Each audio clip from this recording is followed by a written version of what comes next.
as someone that is going with the faith of a mustard seed to the continent of Africa, I don't know what. I'm not going with any expectations. I'm not. Yeah. I'm going with joy in my heart and optimism abounding. Right.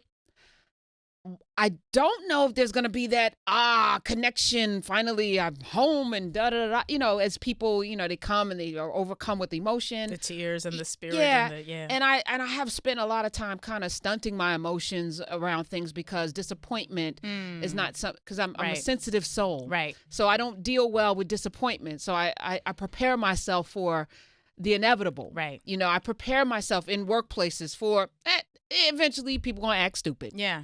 I prepare for that, but I don't know what to do with what you just said, because to really fall into that, to really embrace what you said, Lurie, means that everything that we fight for every day is for nothing. I don't agree with that. I think it means that everything... You just said it was a dream. No, America is a dream. Fighting for the liberation of Black people is everything. There's a film, and I can't remember the name of it. I will look for it on the break, but it's in Portuguese with English subtitles, and it's all about Queen NZinga. And it talks about what Queen NZinga was. Now, Queen NZinga, this is like the early 1600s, around the same time that the first Africans were introduced to American slavery here. Queen NZinga is in what we now know as Angola, whooping all types of behind. The Portuguese are trying to infiltrate. Her brother and a lot of the male leaders who were in power at that time couldn't figure things out. Her brother was actually kind of grimy. But she's a masterful ambassador. So Queen NZinga, this sister, powerful sister, she is sent out to go negotiate with the Portuguese. She's sent out to negotiate with the Dutch. She's able to create truces. She ends up coming into power at 42 years old, having had her brother who had to be killed, not by her, but because he was just such an inept leader, being able to unify factions of the Black community the African community, because we weren't Black then. The African community that had been completely set apart and set upon each other by Western influence. And she's able to do these things, recognizing she's dealing with a foreign invasion. People who have guns and weapons she has never seen. People who have power and who are communicating on the other side of the world about how to divvy up land that has been in her family for hundreds of years. And she's able to do that because her faith as a mustard seed know that she is tied to something greater than herself. And while she did not know what the outcome was going to look like, this sister was successful for 40 years. She dies in her 80s of old age, having successfully fought off the Portuguese for over 40 years. The Portuguese don't end up colonizing this portion of Angola until the 1900s. This entire strain of Angolan warriors, many women who were able to, without knowing what was next, without knowing what was happening on the other side of the waters, without knowing the next step and what it looked like, but faith knowing that I am an extension of God and I am an extension of my ancestors, and I'm going to use that wisdom to create protection and ways for my people to advance. So we don't have to know what it looks like. I am no longer at the point where I feel like I have to know what is next. I believe in God.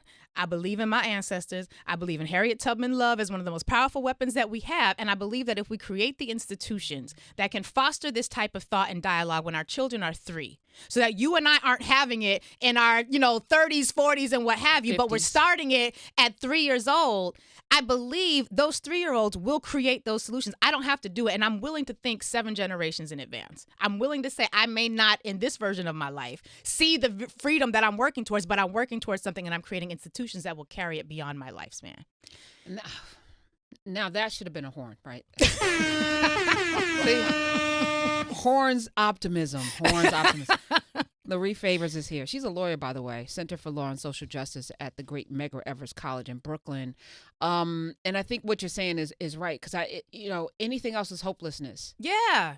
And we got a lot of reasons to be hopeless, right? But we got more to be hopeful. I agree with you. So I don't want to glorify the idea of moving back to the motherland, because the idea of a motherland is something that is a fairly new creation, right? Prior to slavery, we weren't all thinking of ourselves as Africans. I am Hausa, I am Twi, I am or Akan or Ashanti. I speak these languages. This Yoruba, is my group, Yoruba, Igbo, what have you. So I don't want to glorify that as the solution. I think that we have to wrestle with the fact that community building is hard. It takes a lot of time. It takes a lot of effort and intentionality. And we know that because, and it takes a lot of organization. And we are at pretty much every level out-organized by white people in this society. What do I mean by that? They've organized ways to clean water and deliver it to their homes. their homes. Because those are their systems. If they turn off those systems to our communities, we're done. We don't have the systems in place to replace that. They have mastered and organized ways of having trash delivered and picked up and dropped off in a place, and then how to get it out of the country to other places. Their entire infrastructure systems that they have organized around their needs and who they are. That takes a lot of time and effort. It takes a lot of city council meetings. It takes a lot of deals and negotiations and tug and war and people who are not here just in it for a 2-year period, but who are thinking long term.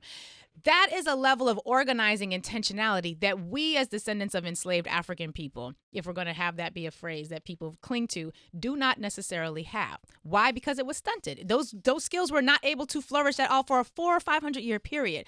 So when we're talking about what are we going to do, I'm not so much interested in all Black Americans or all Black diasporians traveling back to the motherland. I'm interested in us organizing wherever we are at and doing so, yes, in a let's vote. Yes, in a let's get civically engaged. But as it pertains to the safety factor, what are the institutions that are studying different ways in which we can keep our communities safe? If I were a white community and I had an issue with safety, I'd set up a think tank. I'd fund said think tank. Said think tank would come up with policy papers, issue them. They would meet with the leaders in the community. They would figure out who is responsible for implementing what particular aspect of said safety plan. And they would put people on a payroll with benefits, and then they're organized. That is an organized community. I don't mean can we organize for a protest? Can we organize to build a community?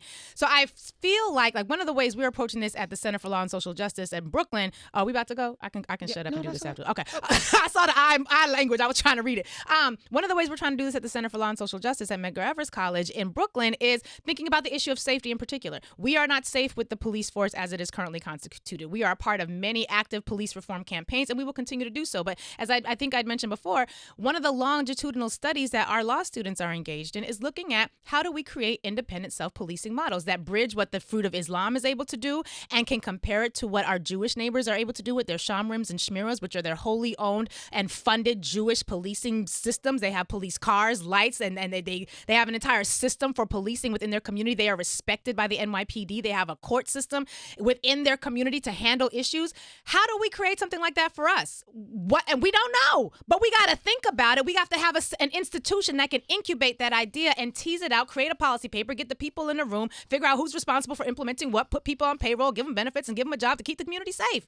That's what everybody else does.